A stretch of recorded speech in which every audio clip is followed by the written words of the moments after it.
Merci de votre fidélité. Des gouttes qui perlent sur le visage, des mains moites, de mauvaises odeurs. La transpiration peut rapidement se révéler handicapante pour certaines personnes. La transpiration, c'est un processus physiologique qui permet de réguler la température du corps quand il fait chaud. Mais chez certaines personnes, elle est très importante, trop importante. Oui, on parle de transpiration excessive ou hyperhidrose. On va vous montrer ça quand même en image. L'un des rôles de la transpiration, c'est d'éliminer la chaleur produite régulièrement par le corps et de maintenir sa température à 37 degrés. Elle est produite, cette transpiration, au niveau de la peau, dans le derme, ici, par des glandes sudoripares, c'est ce que vous voyez ici. Il y a de tout petits vaisseaux sanguins qui apportent le sang qui va servir à produire la sueur, qui est évacuée ensuite vers la surface, ici, vous voyez, en passant par ces petits canaux jusqu'à... Ah, je ne sais pas pourquoi il est parti là-haut. Voilà. Jusqu'au port de la peau. Voilà, c'est ce que ça donne ici au niveau de la peau. Alors, il y a deux types, Benoît, de glandes sudoripares. Oui, il y a les glandes apocrines, on va les voir sur cette animation, qui sont collées aux follicules pileux. On les retrouve notamment au niveau des aisselles et autour des mamelons. Les voici, ces glandes apocrines. Vous avez là le follicule pileux. Et puis, il y a par ailleurs les glandes écrines, qui sont les plus nombreuses, notamment au niveau de la paume des mains et de la plante des pieds, ainsi que de la tête et de la face. En voici une vue au microscope. Elle sécrète à 90% de l'eau ainsi que du chlorure de sodium, de l'urée et de l'acide lactique. L'activité de ces glandes est régulée par un thermostat central, en quelque sorte, c'est l'hypothalamus. Voilà, alors, lorsque la température dépasse un certain degré, un ordre est envoyé via les nerfs du système sympathique. Ces derniers vont se ramifier à partir des ganglions qui sont présents de chaque côté de la moelle pour innerver les glandes sudoripares et déclencher donc la production de sueur. Alors, quels sont les traitements pour stopper une transpiration excessive? Est-ce qu'ils sont différents en fonction de la partie du corps à traiter? Pour répondre à toutes vos questions, le docteur Hervé Maillard, qui est dermatologue au centre hospitalier Le Mans. Bonjour. Bonjour. Et avec nous, Roland Mouzet. Bonjour, Roland. Bonjour. À quel âge vous avez commencé à souffrir de transpiration excessive et c'était situé où? Principalement les mains et depuis toujours. Toujours depuis enfant, vous avez mon ces plus jeune souvenirs? âge. Oui, depuis aussi loin que je me souvienne, j'ai toujours sué transpirer les mains. Et ça se... Quand on dit transpirer des mains, ça se manifestait comment? C'est que physiquement ça coule à ce point-là? Oui, oui. Bon, disons en permanence les mains moites, et puis très souvent dans la journée des mains mouillées, voire trempées. C'est-à-dire que quand vous étiez à l'école et que vous écriviez, voilà. Ça pouvait effacer quoi, ce que vous écriviez, quoi, c'est ça en À plus gros. forte raison parce que je suis gaucher, et le gaucher finalement pousse son crayon, à l'inverse du droitier qui le tire, et de cette façon-là, je recouvrais ce que j'écrivais. Est-ce que ça a attiré, quand vous étiez enfant, des moqueries de la part de vos camarades? Non, ça je me souviens pas, non. Non, ça je me souviens pas de moqueries, mais bon, c'était très handicapant, quoi.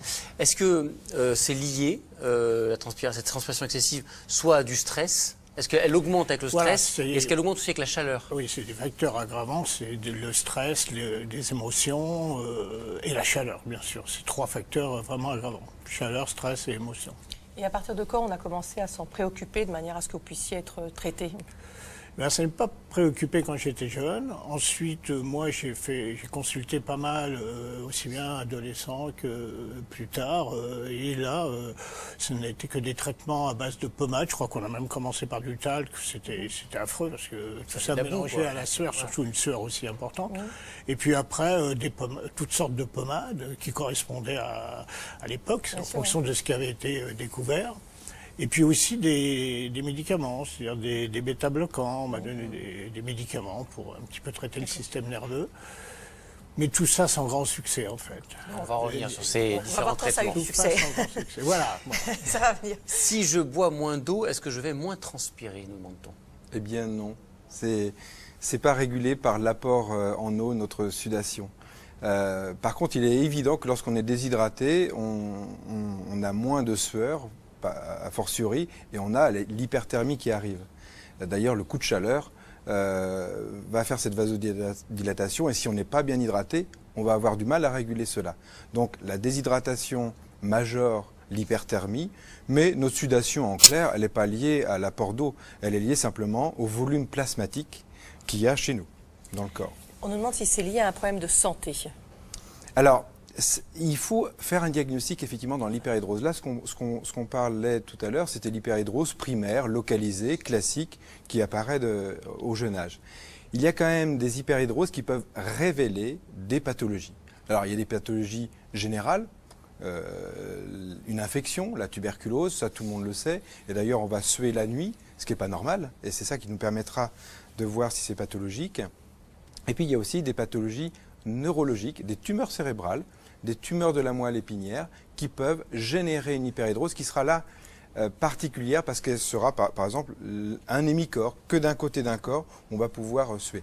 Donc effectivement il faut d'abord un diagnostic précis, savoir est-ce que l'hyperhidrose est primaire ou est-ce qu'elle peut révéler une pathologie sous-jacente.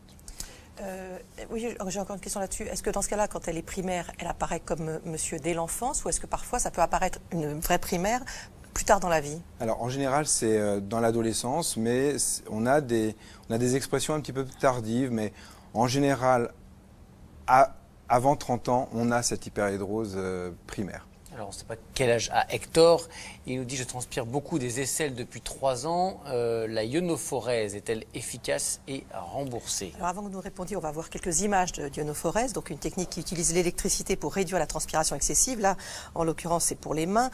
La patiente plonge ses mains, mais aussi ses pieds dans des bacs remplis d'eau. Un léger courant électrique est ensuite envoyé. Peu à peu, on augmente l'intensité et la technique reste indolore. Et en fait, l'électricité agit en bloquant l'activité des glandes sudoripares responsables de la transpiration. Pour être efficace, cette technique doit être répétée plusieurs fois par semaine et les séances ensuite sont espacées progressivement. On peut utiliser de la ionophorèse pour les aisselles? Ça me paraît compliqué. Alors, c'est peu réalisé en France, mais ça existe. Hein. On a des mousses en polyuréthane qu'on met sous les aisselles et qui sont traversées, qui sont humides et traversées par un faible courant aussi. Donc ça existe, mais peu en France. Et c'est efficace ou pas? Alors c'est efficace, c'est difficile d'avoir des chiffres, hein. C'est efficace de l'ordre de 60% des cas. Donc c'est le traitement de première intention, je dirais, avant d'envisager d'autres techniques. Et est-ce que c'est remboursé? Dernière question. Bien sûr, allez-y. L'acte de ionophorèse est effectivement pris en charge par la sécurité sociale. Ouais. C'est ce qu'on vous a proposé? C'est ce que j'ai découvert, la ionophorèse, dans les années 80-87 exactement. Et je crois avoir été un des premiers d'ailleurs à l'utiliser. Et avec succès, on commence par un protocole enfin, moi j'avais commencé par un protocole de 9 séances et ensuite on fait une séance d'entretien tous les mois. J'ai fait ça pendant 9 ans au cabinet médical. Après quoi, j'ai appris j'ai lu qu'il y avait un laboratoire à Caen qui avait développé un appareil pour le faire en ambulatoire. Je l'ai acheté et je le fais chez moi maintenant depuis plus de 20 ans d'ailleurs. À quel rythme vous le faites maintenant? Je le fais maintenant une fois par mois. Une fois par mois? Voilà. Bon, c'est vrai que j'ai lu que le faire quand la transpiration réapparaît.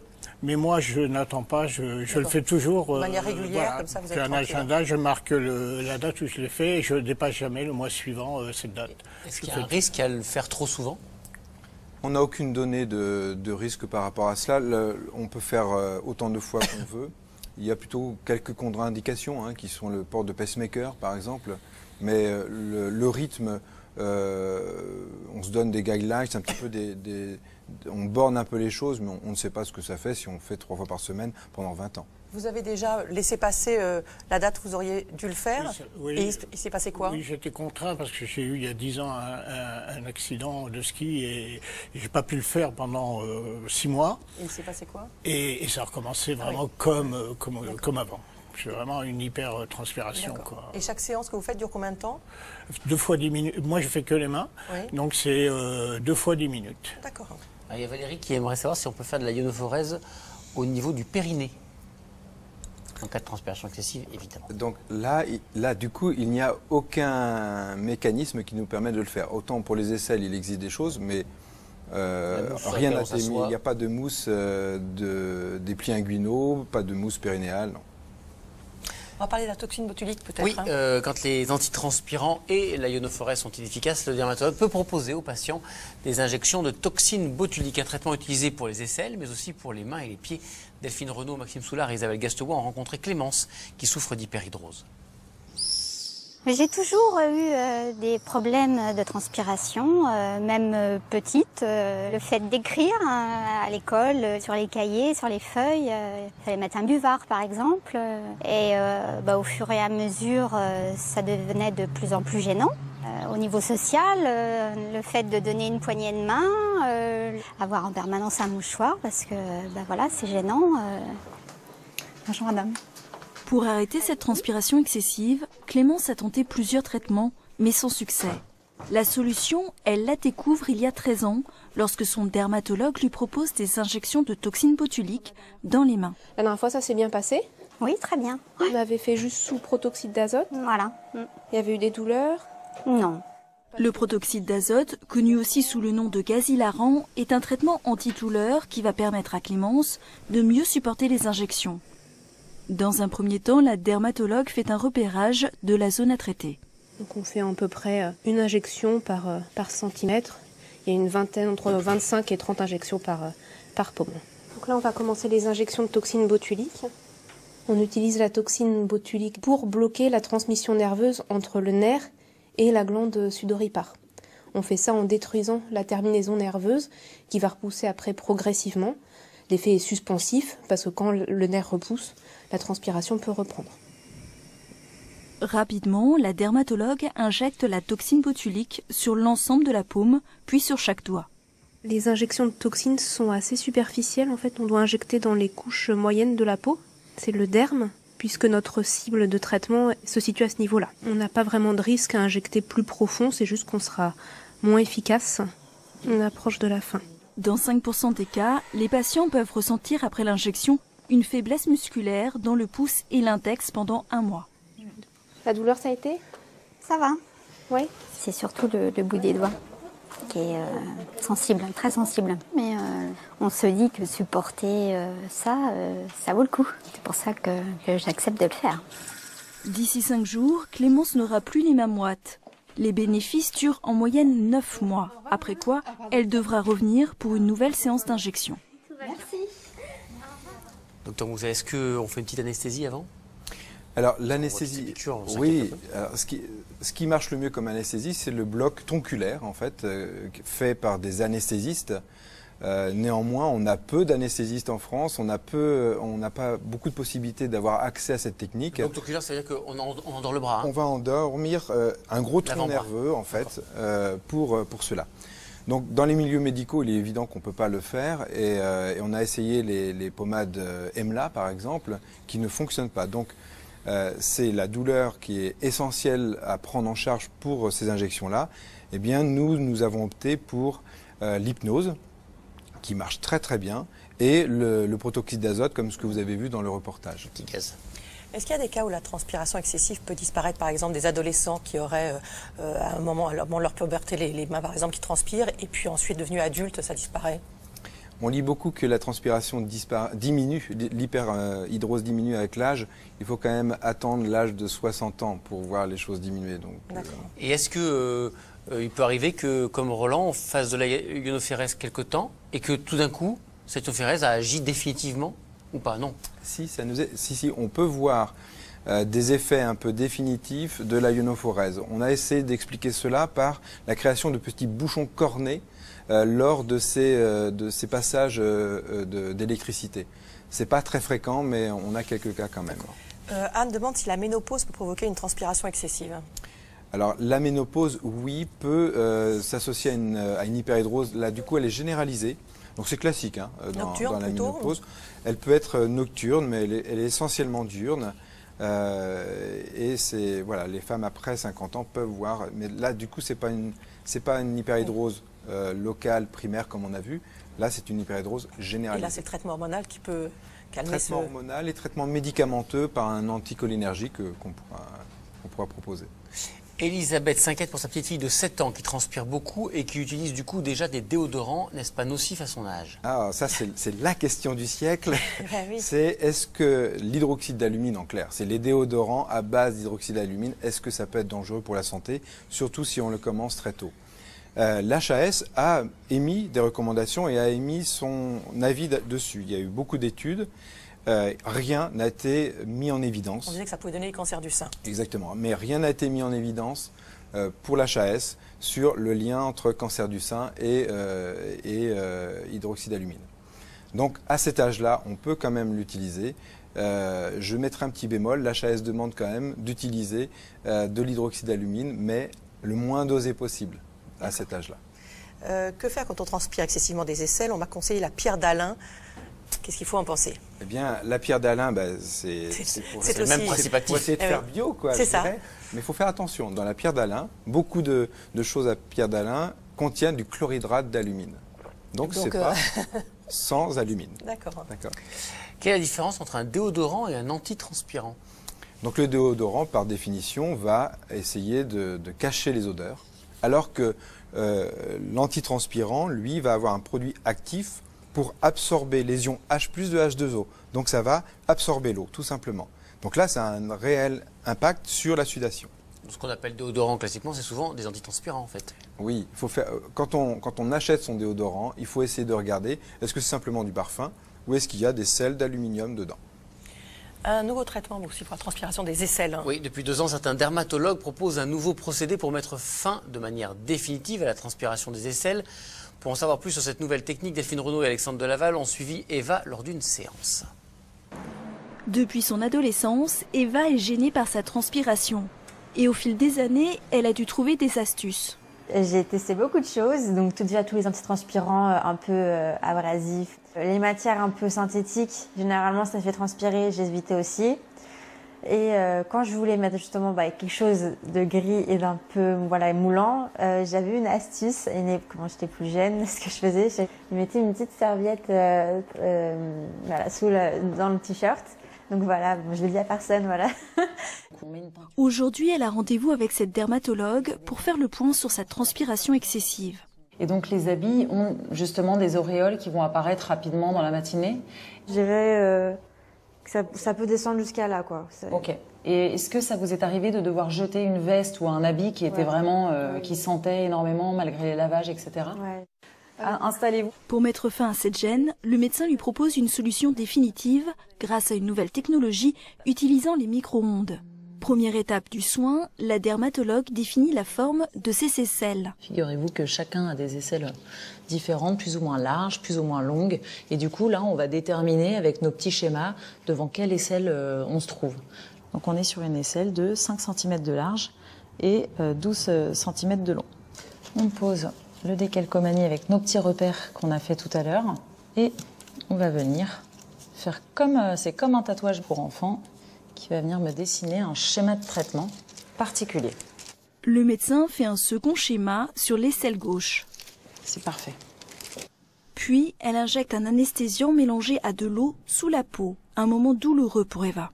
L'anesthésiant en lui-même, il fait un petit peu mal, il brûle. Là, il n'y en a pas beaucoup, mais on sent parfois quand même une petite brûlure. Et puis, la compression, le fait que j'envoie du volume, ça tire et c'est pas du tout agréable. Je sens clairement les aiguilles en fait rentrer. Et ensuite, ça me tire en fait énormément. Donc, c'est vraiment désagréable. Allez, c'est pour la bonne cause, Eva. Oui. Une fois la seconde aisselle anesthésiée, la dermatologue commence le traitement à l'aide de ce pistolet ventouse. Ça, c'est une ventouse qui va donc s'aligner avec ce repère-là à chaque trait du schéma. La peau va venir se plaquer à l'intérieur de cette petite zone de traitement qui correspond à l'endroit où vont être délivrées les micro-ondes. Et je vais appuyer et on va avoir comme ça une succion. Et là, on voit sur la pièce à main qu'on est en train de traiter et de délivrer les micro-ondes. Les micro-ondes produisent de la chaleur et ciblent directement les glandes sudorales, ici en rose. Afin d'éviter les brûlures sur la peau, la machine envoie parallèlement du froid. Et la chaleur des micro-ondes coagule et détruit les glandes sudorales. Ça va aussi? Parfait. Après 45 minutes de traitement, la séance est terminée. Afin d'éviter les œdèmes et l'inflammation, Eva doit garder pendant quelques minutes des poches de classe. J'ai l'impression que, comme un petit coussin en fait, qui m'empêche de complètement mettre mes bras. Voilà, comme si j'avais un petit rosseur en fait, voilà, je reste comme ça et ouais, je le sens un peu engourdi. Généralement, une seule séance suffit. Selon le fabricant, 90% des personnes traitées constatent une diminution de 50% de leur transpiration. Voilà, ce traitement pour les 2 aisselles coûte cher, ça coûte quand même 2400 €. Ça ne concerne que les aisselles? Miradry, oui, tout à fait. Ouais. Ouais.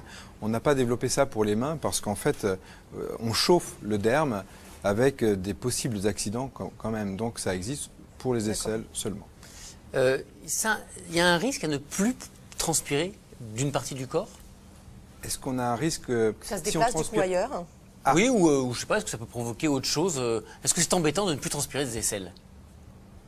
Est-ce que c'est une nécessité d'avoir des aisselles qui transpirent? Enfin, je ne sais pas comment vous dire la question. Est-ce que c'est embêtant de ne plus transpirer des aisselles parce qu'en fait, la sueur a un rôle aussi d'élimination bactérienne. D'accord. Donc il faut quand même une sueur qui existe. D'ailleurs, nos traitements visent à diminuer la sudation, mais pas à l'anéantir complètement. C'était ça que je voulais comprendre. Voilà. D'accord. Est-ce que l'épilation définitive me permettrait de moins transpirer des aisselles? Eh bien, alors vous avez fait un joli schéma tout à l'heure. On voit bien que les glandes sudoripares sont proches, mais elles ne sont pas du tout dans le poil, alors que l'épilation va agir simplement dans le bulbe pilaire, tout simplement. Est-ce que vous aimeriez trouver le traitement qui vous débarrasse définitivement de la ionophérèse ou finalement vous y êtes fait? Oui, si c'était définitivement peut-être, mais je trouve qu'avec la ionophorèse, j'ai vraiment trouvé le traitement qui régule le problème. Quoi. Socialement, vous n'avez plus de problème, voilà, vous pouvez serrer des mains tranquillement. Disons que c'est vraiment des mains sèches à 80%, et puis quand il fait vraiment chaud, là, la transpiration peut revenir un petit peu, ou une forte émotion. Est-ce que par ailleurs, vous êtes quelqu'un qui transpire beaucoup quand vous faites un effort, ou ça n'a rien à voir? Pas du tout. Pas du tout. Même à l'effort, je ne transpire pas du visage, je transpire très peu des autres parties du corps, un peu des pieds quand il fait chaud, mais c'était vraiment localisé aux mains. Quoi. Sylvie a 52 ans, elle demande comment venir à bout d'une transpiration du visage qui survient toute l'année et qui est plus ou moins forte en fonction des saisons. Alors, le traitement de choix pour l'hyperhidrose de la face et du crâne, c'est un traitement chimique, c'est l'anticholinergique. L'oxybutinine... C'est-à-dire que c'est un médicament qu'on prend par voie orale. Effectivement, ce sont des comprimés. Alors, monsieur parlait des bêta-bloquants. Les bêta-bloquants marchent très peu. L'oxybutinine, qui est un anticholinergique qui va aller juste dans les glandes sudoripares, mais aussi un peu la langue et la vessie, eh bien, a une excellente efficacité sur ce type d'hyperhidrose. Des effets indésirables ou pas? Les effets indésirables, c'est effectivement le plus souvent la bouche sèche. Parfois des troubles urinaires, mais c'est surtout la bouche sèche. Mais à une dose moyenne, un demi-comprimé 3 fois par jour, eh bien, on limite cette bouche sèche. Et on nous demande si l'alimentation joue un rôle dans la transpiration. Alors, l'alimentation va majorer le thé, le café, tous les excitants vont majorer cette hyperhidrose, mais c'est tout. L'hyperhidrose primaire n'est pas du tout liée à l'alimentation. Vous n'avez jamais constaté ça, vous si vous mangez plus chaud, plus pimenté, plus... Non, jamais, non. Il n'y a pas d'effet particulier. On a sous cortisone depuis plusieurs années, je souffre de transpiration excessive. Comment y remédier? Demande Bernard. Est-ce que la cortisone provoque de transpiration? Alors, des traitements au long cours de corticothérapie générale, oui, tout à fait, peuvent donner une hyperhidrose, généralisée aussi. Là encore, on met en le bénéfice-risque et puis l'avantage des corticoïdes, on ne va pas les arrêter, mais on peut céder de l'oxybutinine aussi dans ce cas-là. Merci beaucoup pour vos témoignages et vos réponses. Lundi, dans La Docteur, on parlera de la dépression de l'adolescent. D'ici là, passez un excellent week-end. Très bon week-end, à la semaine prochaine.